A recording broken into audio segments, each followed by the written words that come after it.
The sound that broke me wasn't a shout. It wasn't the slam of a door or the shattering of glass. It was the whisper of heavy, cream-colored cardstock sliding across a linen tablecloth. It was a sound so small it was almost swallowed by the clink of silverware against my plate, by the low hum of the dining room chandelier my mother-in-law, Pearline, insisted on keeping dimmed to a mood. The paper came to a stop just beside my water glass, which was sweating a perfect, anxious circle onto the pristine white cloth. Next to the gravy boat, my husband's mother's favorite silver pen lay uncapped, its nib gleaming under the low light, ready. It was an instrument waiting for a signature, a verdict waiting for a plea. My husband, Garrett, didn't look at me. His eyes were fixed on the contract, as if it were a menu he was politely passing along. The air in the room didn't just change, it was decatalogued, its fundamental properties reclassified from home to hearing. And in that thick, humming silence, I felt 4 years of my life being redacted in real time. My name is Marielle. I am 32 years old, and for a living, I shelve stories. As a librarian, I spend my days with systems, with the quiet logic of classification that says everything has a place, a subject heading, a home. Love, I had always believed, was a similar kind of system. It was the slow, deliberate process of two people building a shared catalog, a private collection of memories and truths, so intertwined they create their own genre. Garrett and I had been married for 4 years, together for 6. Long enough, I thought, to have established our own call numbers, our own unique system of retrieval for comfort and understanding. I believed our life was a collaboration, a co-authored volume. I was about to learn that in his family's library, I was not a co-author. I was a new acquisition on a provisional loan, and I was being handed the terms and conditions for my continued presence on the shelf. The inciting wound, the sentence that filleted me right there at the dinner table between the half-eaten roast chicken and the untouched bowl of green beans, was not delivered by Pearline. She had already done her part. She had drafted the document, printed it on her expensive, weighty paper, and placed it on the table with the casual authority of a queen signing a decree. She was now watching me, her expression a placid mask of maternal concern that didn't quite reach her eyes. The wound came from my husband. I stared at the paper. It was titled, in an elegant, looping script, The Garrett and Marielle Family Harmony Agreement. It was a list of 12 items, typed and double-spaced. I scanned the first few. Number 1. Holiday hosting duties to be reviewed and approved by the family matriarch, Pearline, no less than 60 days in advance. Number 2. Disagreements or marital disputes are to be handled internally and not discussed with outside parties, that is, Marielle's family or friends. Number 3. Tone of voice at family functions to remain respectful and deferential. Deferential. The word hung in the air like a spore. I looked up from the page, not at Pearline, but at Garrett. I needed to see his face. I needed to find the man I married in the face of the son sitting beside me. He was studiously avoiding my gaze, moving a piece of chicken around his plate with his fork. He could feel my stare, the weight of it. Finally, he sighed, a sound of pure, unadulterated inconvenience. He put down his fork, still not looking at me, and spoke to the tablecloth. "Just sign it, baby," he said, his voice low and weary, as if I were a toddler throwing a tantrum in a grocery store. "It's easier than arguing with her all night." Easier. That was the word. Not kinder, not fairer, not right. Easier.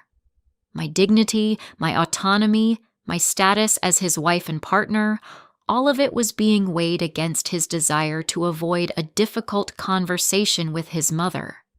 and my worth had been found wanting. My entire being was an obstacle to his quiet evening. The librarian in me felt a sudden cold clarity.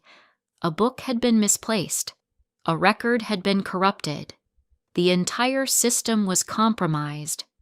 And the only logical course of action when a system is fundamentally broken is not to repair it, but to deaccession it entirely. The archaeology of this disrespect began long before that piece of paper landed on the table. It had been a slow, methodical erosion, a quiet rewriting of the terms of our marriage that I hadn't even noticed until I was staring at them in 12-point font. When I first met Garrett, his devotion to his mother, Pearline, seemed sweet, admirable even. He was a man who loved his family. My mom just has standards. He'd told me on our third date, after she'd called to remind him to get his suit dry cleaned for a cousin's wedding. It's how she shows love. I'd smiled, accepting this. I came from a family of warm, messy affection.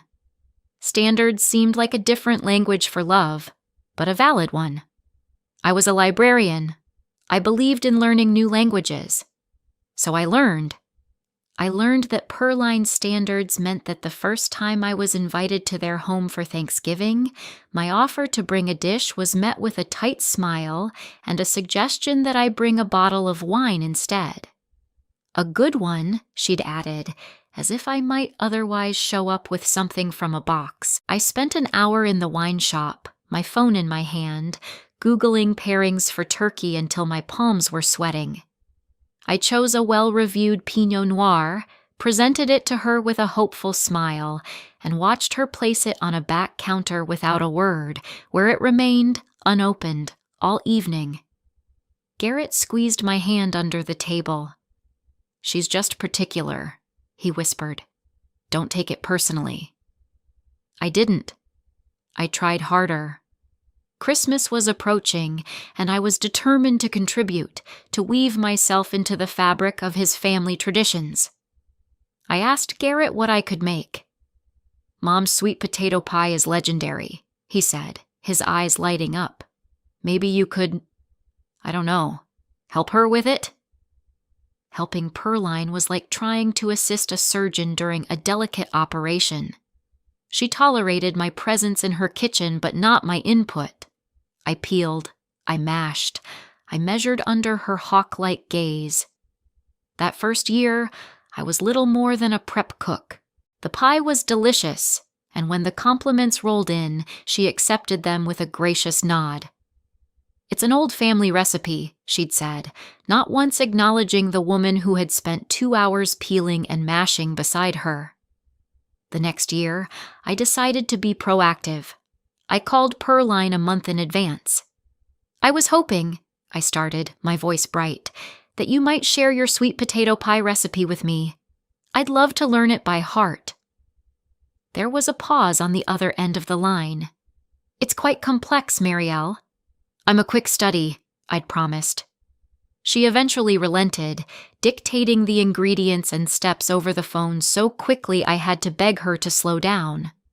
I practiced twice in my own kitchen, tweaking until it was perfect. On Christmas Day, I arrived with the pie, warm from the oven, nestled in a carrier. I had even bought a beautiful ceramic pie dish for the occasion. Pearline looked at it, then at me. "Oh, that's lovely, dear," she said. "But everyone expects it in my dish. It's part of the tradition." She took my pie, expertly transferred it into her own familiar, slightly chipped Corningware dish, and placed it on the dessert table. Later, I heard a cousin from Charlotte say, "Pearline, you've outdone yourself again with this pie." Pearline just smiled. Garrett, standing beside me, nudged me gently. "See? You're a natural," he'd said, as if I should be thrilled that my work had passed her quality control inspection and earned her the credit. This became the pattern. My labor was accepted, even expected, but the attribution was always redirected. I hosted Easter brunch, spending 2 days cleaning and cooking, only for Pearline to tell guests, "Garrett is so wonderful. He's made his home such a welcoming place for the whole family." I didn't exist. I was the infrastructure, the invisible scaffolding that made the beautiful facade possible. The erasure wasn't just domestic. When Garrett decided to switch careers from marketing to project management, I became his one-woman support team. I was a librarian. Research and organization were my superpowers. I spent weeks helping him. We'd sit at our small kitchen table long after dinner, the air thick with the smell of brewing coffee and his anxiety. I edited 11 different versions of his cover letter, streamlining his language, highlighting his transferable skills. I rewrote his professional bio twice, finding the narrative thread that made his career pivot seem not like a desperate leap, but a logical evolution. I created flashcards with potential interview questions and drilled him for hours, playing the part of the stern hiring manager. He got the job, a great one, with a significant pay raise. I was ecstatic, bursting with pride for him, for us. We had done it. 2 weeks later, at the family's Sunday dinner, Pearline raised her glass. "A toast," she announced, her voice ringing with maternal pride. "To my son, Garrett. He was feeling so lost for a while, but he pulled himself up by his bootstraps and found his footing all on his own. We are so proud of the man you've become." Everyone cheered. Garrett beamed, accepting the accolades. He caught my eye across the table and gave me a little wink, a private acknowledgement that felt less like a shared victory and more like a secret I was expected to keep. I felt a familiar, quiet sting. His footing. The footing I had meticulously paved for him, brick by brick, with late nights and red ink. In the official family history, my contribution was relegated to a footnote, then deleted entirely. The most insidious part of this slow erosion was how Garrett himself began to echo his mother's assessments, presenting them as his own objective truths. He became the conduit for her standards. One afternoon, I was telling him about a minor disagreement I'd had with a colleague at the library. He listened, frowning slightly. "You know," he said, stirring his coffee, "Mom always says you should never let people at work see you sweat. It's better to present a calm, controlled front." It was delivered as helpful advice, a piece of wisdom he was passing along. But it wasn't his wisdom, it was hers. I started noticing it everywhere. My choice of dress for a family event was a little bright, don't you think? Something Pearline had said about my favorite yellow sundress weeks earlier. My desire to take a weekend trip, just the two of us, was met with, "We should probably check the family calendar first. Mom says it's important we show up for people." Her voice was coming out of his mouth. Her judgments were becoming his opinions. The man I married was being overwritten, and he was handing her the pen. The breaking point should have come a year before the contract. Garrett's brother Michael got married to a wonderful woman named Chloe, a vibrant artist with a laugh that could fill a room. Pearline, predictably, found her overwhelming. About 6 months into their marriage, Chloe made the mistake of trying to organize a family vacation to the beach without, as Pearline put it, going through the proper channels. The fallout was a quiet, chilly war that culminated in another Sunday dinner intervention. I wasn't there for that one, but Garrett came home looking drained. "Mom gave Chloe the talk," he said, slumping onto the sofa. "The talk?" "Yeah, you know, about how we do things in this family. She had this little list she'd typed up. Things like consulting before making plans, respecting family elders, stuff like that." I was horrified. "She gave your brother's wife a list of rules? What did Michael do?" Garrett shrugged, already reaching for the remote. He told Chloe to just sign it to keep the peace. It's not a big deal. He looked over at me, seeing the shock on my face. Don't make a thing of it, he said, his voice taking on that familiar, placating tone. She did this to my brother's wife too. It's just her way. He was normalizing it. He was presenting this bizarre, controlling behavior as a charming family quirk, a rite of passage for the women who married into the family. At the time, I felt a wave of pity for Chloe and a surge of relief that it wasn't me. I filed the incident away under Pearline's eccentricities, a category in our shared marital catalog that was becoming dangerously overstuffed. I failed to properly classify it for what it was, a precedent, a dress rehearsal for my own humiliation. And now, a year later, the performance was underway. The paper sat before me on the tablecloth, a stark white rectangle in a sea of beige and brown. The smell of cooling gravy, the warmth of the bread in the basket, the soft glow of the chandelier, all these sensory details of a family dinner were suddenly sinister, the set dressing for an ambush. He had slid it across the table without even reading it. That was the detail that lodged itself in my heart like a shard of glass. He was not a co-author of this document. He was merely the delivery system.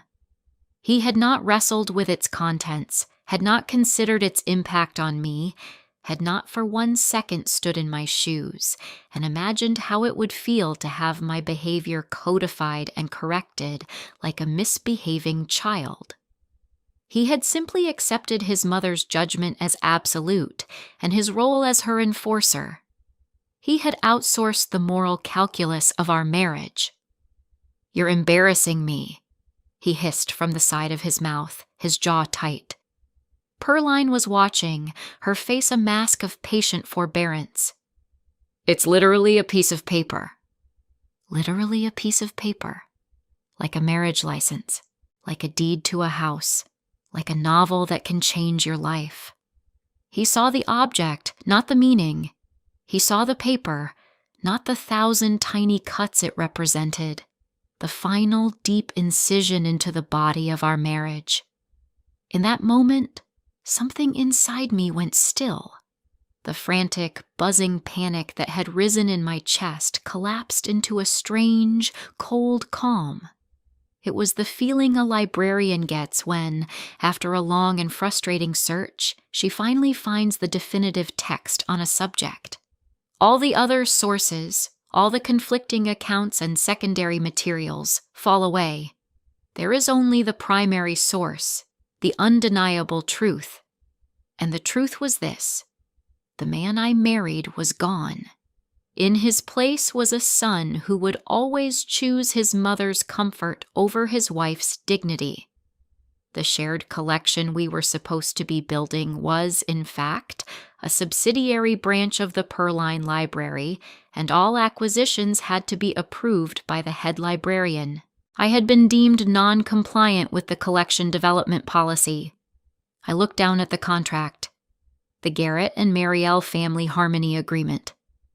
My name was on it, but I had not been consulted. My harmony was being dictated to me. I reached for the pen, the heavy silver one Pearline had so thoughtfully provided. Then I stopped. I let my hand hover over it for a second before retracting it. I scanned the table. Next to the salt shaker, there was a small, elegant notepad and a sharpened pencil, which Pearline used to keep score during their family card games. I reached over and picked up the pencil. It felt light and unassuming in my hand, a tool for drafts and sketches, not for binding agreements. It was a tool of impermanence. Garrett let out a small, relieved sigh, assuming I was complying. Pearline's lips curved into a faint, triumphant smile. I laid the contract flat. My hands were perfectly steady. I wasn't thinking about the fight we would have later or the logistics of what would come next. My mind was blessedly, beautifully quiet. I was simply cataloging a final entry. At the bottom of the page, on the line designated for my signature, I wrote my first name, Marielle. Then I paused. I looked at the 12 clauses one last time. Tone of voice, holiday hosting, outside parties. It was a manual for my own erasure, a guide on how to shrink myself to fit into the cramped, airless space they had designated for me. I put the pencil back to the paper. Next to my name, I did not write my last name. I wrote one word, a final, definitive subject heading for this chapter of my life. GoodBuy. I placed the pencil neatly beside the paper. I didn't slide it back. I left it there, in my space, my final statement. Then I folded my napkin, placed it on the table, and pushed my chair back. The scrape of the wood against the floor was the loudest sound in the room. "If you'll excuse me," I said, my voice even and clear, the perfect tone for a library. "I'm not feeling well." I stood up. I didn't look at Garrett. I didn't look at Pearline. I looked at the door. I walked out of the dining room, my steps measured, my back straight. I collected my purse from the entryway table, took my keys from the small ceramic bowl where I always left them, and walked out the front door into the cool Durham night. I closed the door softly behind me. There was no slam. The quiet was so much more satisfying. Sitting in my car, the engine off, the only sound was the frantic thumping of my own heart. It wasn't a heartbreaking. It was a heart restarting. I took a deep breath, the air tasting of freedom and pine needles. I thought about where to go. The answer was immediate. My cousin, Maya. She lived 15 minutes away, in a small book-filled apartment above a coffee shop. I called her. She answered on the second ring. "Hey, Marielle, what's up?" Tears I hadn't realized were waiting pricked at my eyes. "Maya," I said, my voice thick but steady. "Can I come over? And maybe stay for a little while?" There was no hesitation in her voice, no surprise, no list of probing questions, just a deep, unwavering warmth. "The door's unlocked," she said. "I've been waiting for this call for 2 years." The drive to Maya's was a blur. My mind, which had been so crystalline and calm in the house, was now a whirlwind. But underneath the storm, there was a profound sense of rightness. It was the feeling of putting the last book on the shelf at the end of a long day, the quiet satisfaction of a completed task. I had closed a volume. I spent that night on Maya's comfortable, overstuffed couch, wrapped in a quilt that smelled like her lavender detergent. I didn't sleep much. I just lay there, listening to the sounds of a life that was solely her own, the hum of her old refrigerator, the quiet sigh of her cat jumping onto a bookshelf. It was a silence that wasn't empty. It was peaceful. It was sovereign. The next morning, Saturday, I woke up feeling cataloged. The raw, messy emotions of the night before had been sorted and filed. There was grief, yes, but it was indexed under loss necessary. There was anger, but it was filed under boundaries, enforcement of. And there was a new, fragile feeling I cross-referenced under both hope and terror. I knew I had to go back for my things. I sent Garrett a single, simple text message. "I will be at the house at 10 a.m. to pack my personal belongings. Please be there to let me in." He responded almost instantly. A cascade of messages. "Marielle, what the hell? You can't be serious. It was a piece of paper. My mother is worried sick. You completely overreacted. This is so dramatic. Call me."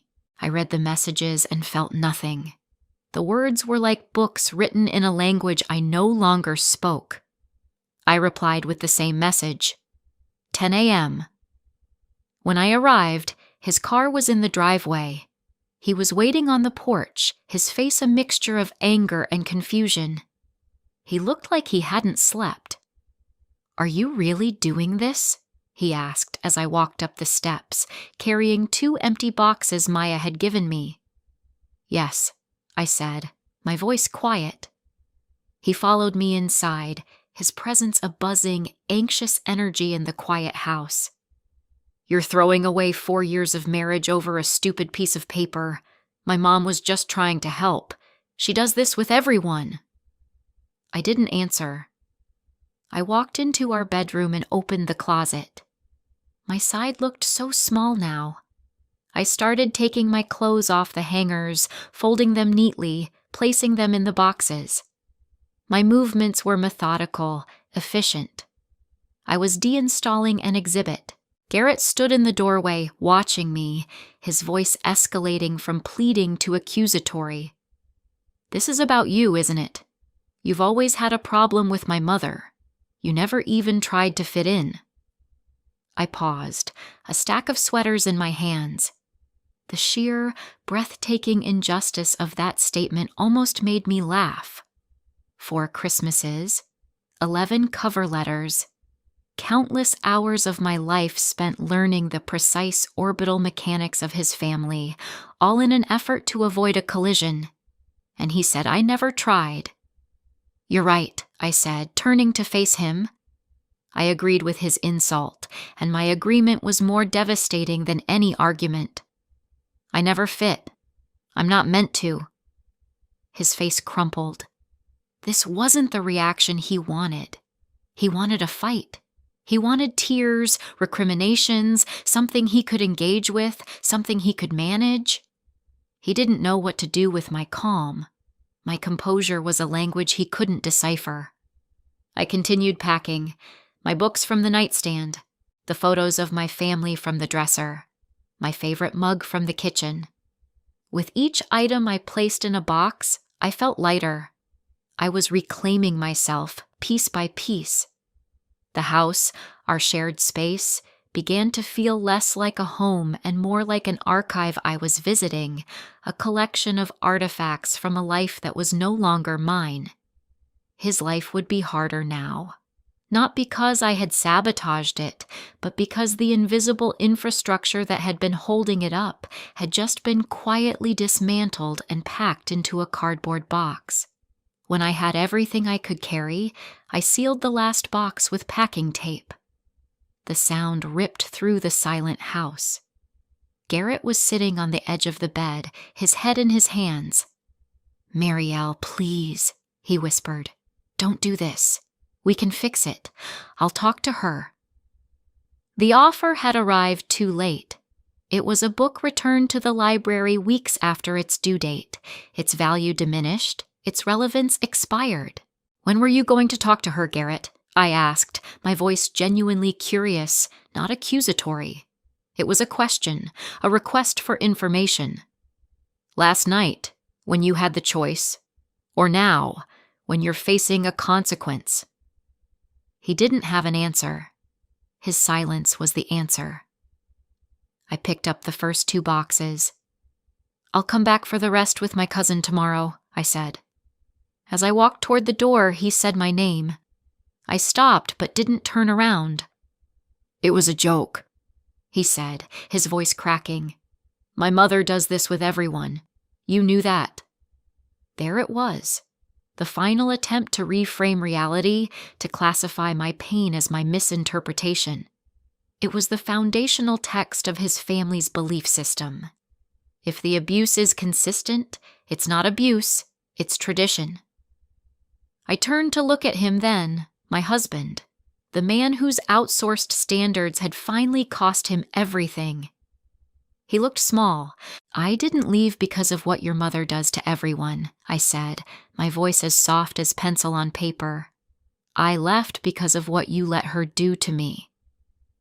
I walked out the door and didn't look back. The first few weeks were a blur of logistics and quiet grief.